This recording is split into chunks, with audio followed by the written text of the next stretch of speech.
A lot of people have been talking and even sharing on social media how they're home worrying about the outcome of this election. And so a new study gives us all a good reason to try and relax, because election stress, we were talking about this, it is a real thing and it could actually make you sick. Carissa Planup explains. Hitting refresh over and over again, checking the results, watching the races very closely. A new study suggests this kind of anxiety may have played a role in nearly doubling hospitalizations after the last presidential election. As we watch the 2020 election play out, it's easy to feel uneasy.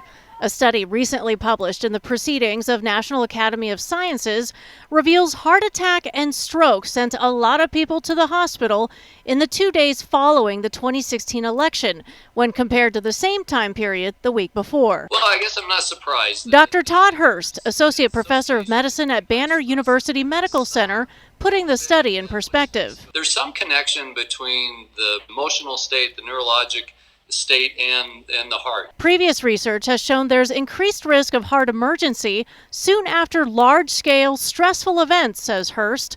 Think earthquakes and terror attacks. Certainly the election, especially this year, is a high-stress time for a lot of people. It's still very difficult to link election angst to heart problems, Hurst says, especially now.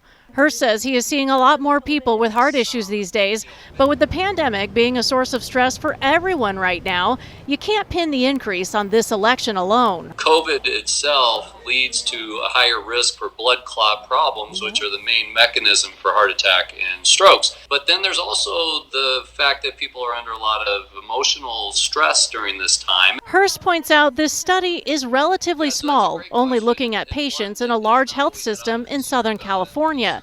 He says more research is needed to determine the health risks associated with political stress.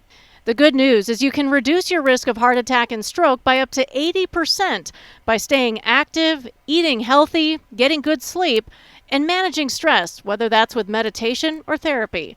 Carissa Planup for Arizona's Family.